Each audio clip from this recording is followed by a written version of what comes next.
যে বেঞ্চের অর্ডার আমরা দেখছি অসম্ভব ভালো, এবং যে বেঞ্চের অর্ডারে সত্যিকারের পুলিশ প্রশাসন নড়ে চড়ে বসেছে, কিন্তু আবার অন্যান্য যে বেঞ্চগুলো, সেই বেঞ্চগুলোতে দেখা যাচ্ছে যে আশানুরূপ মানুষের অর্ডারগুলো হচ্ছে না। সুতরাং আজকে তার এই কথাটা অত্যন্ত ইঙ্গিতপূর্ণ বা দৃষ্টিভঙ্গিপূর্ণ বলে আমার মনে হয়েছে।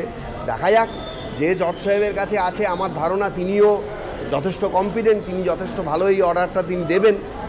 কিন্তু পুলিশ যেভাবে সাধারণ মানুষের ওপর অত্যাচার করছে, পুলিশ যেভাবে সাধারণ মানুষকে প্রোটেকশান দিচ্ছে না, সাধারণ মানুষের কাছ থেকে পুলিশ যেভাবে তাদেরকে নিজেদেরকে সরিয়ে নিচ্ছে এবং নেতাদের হয়ে কাজ করছে, এই মানে তাতে তো এই জিনিসগুলো হবেই।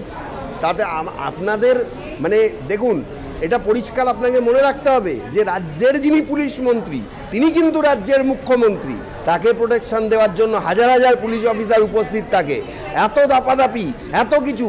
কালকে এত বড় তার মিছিল, মিটিং, 21শে জুলাইয়ের মতন ঘটনা। পুলিশ তো নিজেরই আইন মানে না, পুলিশ তো নিজেরই আইন মানে না। আপনারা কি জানেন? আপনাদের একটু স্মরণ করিয়ে দিই, একটা 144 লাগু হয়েছিল, কলকাতায় কোনো মিটিং মিছিল করা যাবে না। কতদিন অবধি সেটা লাগু ছিল জানেন? 26শে জুলাই অবধি। কতই জুন থেকে? 4ই জুন থেকে 26শে জুলাই অবধি। এই 1 জুন থেকে 26শে জুলাই অবধি এটা লাগু ছিল। সেটাকে কিন্তু পাল্টানো হয়নি। সেইখানে 144 এরিয়াতে এই 21শে জুলাইয়ের মিটিং হয়েছে। এটাও তো অনৈতিক। পুলিশ তো নিজেই পুলিশ মন্ত্রী, তার নিজের আইন ভাঙছেন। সুতরাং এই রাজ্যে যেখানে পুলিশ মন্ত্রী ওরফে মুখ্যমন্ত্রী, তিনি প্রতি মুহূর্তে নিজের হাতে নিজের আইন ভাঙেন, এবং যিনি প্রতি মুহূর্তে অন্যায়কে প্রশ্রয় দেন তার পুলিশ বাহিনীর মাধ্যমে, তার বড় বড় নেতা মন্ত্রীরা সাধারণ মানুষের ওপর অত্যাচার করে। রেপের মতো কেস থাকা সত্ত্বেও সেই মহিলাকে, যিনি কেস করেছেন, তাকে বাইরে থেকে যখন নেতারা এসে বার করে দেয় চোপড়ায়, সেখানে পুলিশ এসে তামাশা দেখে, ভিডিও গেম খেলে মোবাইলে। তার বাড়ি থেকে ঢিল চোড়া দূরত্বে সেই চোপড়ায় সেখানে পুলিশ ফাঁড়ি রয়েছে, আমার কাছে স্পেসিফিক অভিযোগ আছে। তাহলে সেই রাজ্যের পুলিশ, এবং যেখানে জামালউদ্দিনের মতো গুন্ডারা, শেখ শাহজাহানের মতো গুন্ডারা, জেসিবির মতো গুন্ডারা পুলিশের মদতে দিনের পর দিন অত্যাচার করে যায়, সেখানে এই ঘটনা, এটা তো খুব কমন বলেই ধরে নিতে হবে। এবং সবথেকেও বড় ব্যাপার হচ্ছে যে আজকে পুলিশের এই দৌরাত্ম্য, বারবারন্ত, এটার কারণ হচ্ছে যে কোনো কোর্টের কঠোর এবং কঠিন অর্ডার না থাকা, বা পুলিশের মানে আইনকে বৃদ্ধাঙ্গুষ্ঠ দেখানো, পরিষ্কার কথা, আর কিছু নয়। আইন আছে, অর্ডার আছে, সব কিছুই আছে। পুলিশ অফিসার থানায় বসে বলছে ওরকম হাইকোর্টের অর্ডার এরকম আমার ঘরে 2000 পড়ে থাকে, আমি যেটা ভালো মনে করব আমি সেটাই করব। আমার এবং পরোক্ষভাবে নেতারা যদি ফোন করে তাদের কথায় আমি মানে তিনি উঠবেন, বসবেন, চলবেন, হাঁটবেন, সব কিছু করবেন, পরিষ্কার কথা। জুডিশিয়ারিকে নিয়ন্ত্রণ করছে রাজনীতি, পুলিশ প্রশাসন তাকে রাজনৈতিকভাবে নিয়ন্ত্রণ করা হচ্ছে, কোর্টের অর্ডারকে মান্যতা দেওয়া হচ্ছে না, এবং তার জন্য পুলিশ অফিসাররা দেখছে যে তাদের বিরুদ্ধে সেরকম কোনো ব্যবস্থা নেওয়া হচ্ছে না। সুতরাং এই পরিস্থিতিতে পুলিশ অফিসাররা বারবারন্ত করবেই। আরও ঘটনাই, আবু সিদ্দিকির মতন ঘটনা, সৌরভ মণ্ডলের মতো ঘটনা, আরও ঘটনা দেখতে পাবো আমরা। এই পুলিশকে যে জব্দ করতে পারত, রাজ্যের পুলিশ মন্ত্রী একবারও তিনি বলেছেন যে পুলিশ প্রশাসন সাধারণ মানুষের অভিযোগ পেলে ব্যবস্থা নেবে? একবারও তিনি বলেছেন যে যে অন্যায় করবে তার বিরুদ্ধে পুলিশ ব্যবস্থা নেবে? একবারও তিনি বলেননি তার এই 21শে জুলাইয়ের মঞ্চ থেকে। উল্টে তিনি বলেছেন কি, বাংলাদেশের ইস্যু নিয়ে তিনি কথা বলেছেন।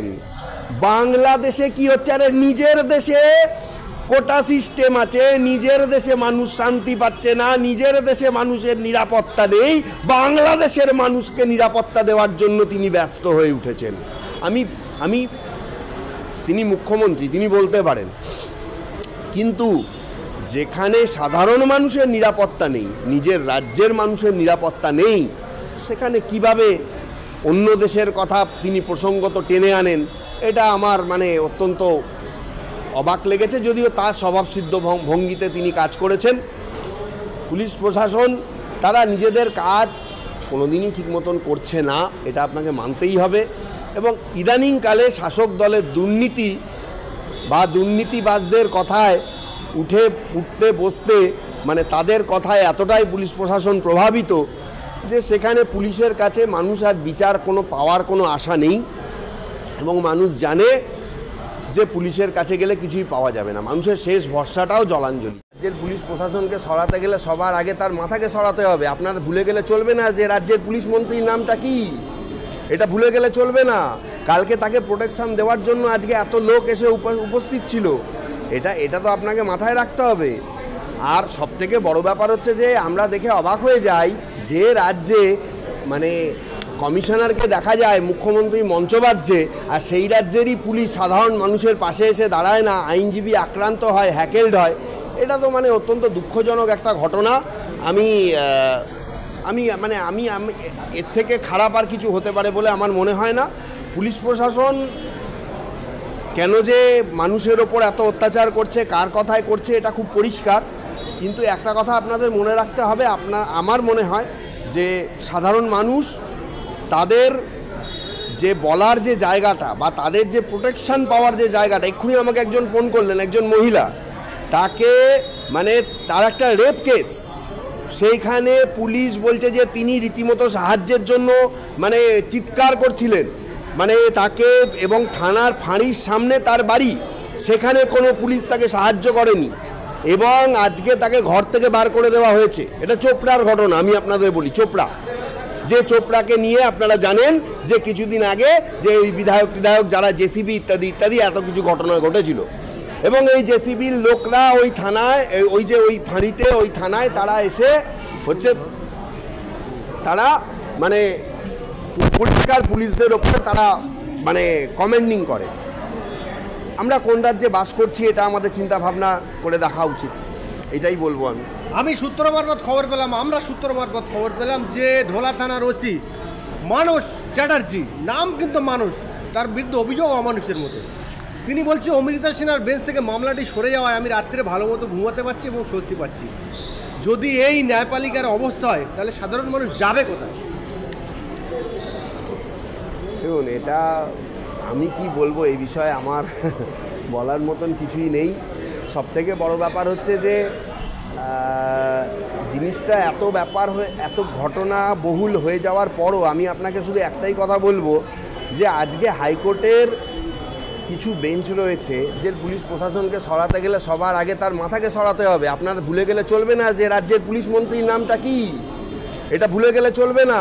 কালকে তাকে প্রোটেকশন দেওয়ার জন্য আজকে এত লোক এসে উপস্থিত ছিল, এটা তো আপনাকে মাথায় রাখতে হবে। আর সবথেকে বড় ব্যাপার হচ্ছে যে আমরা দেখে অবাক হয়ে যাই যে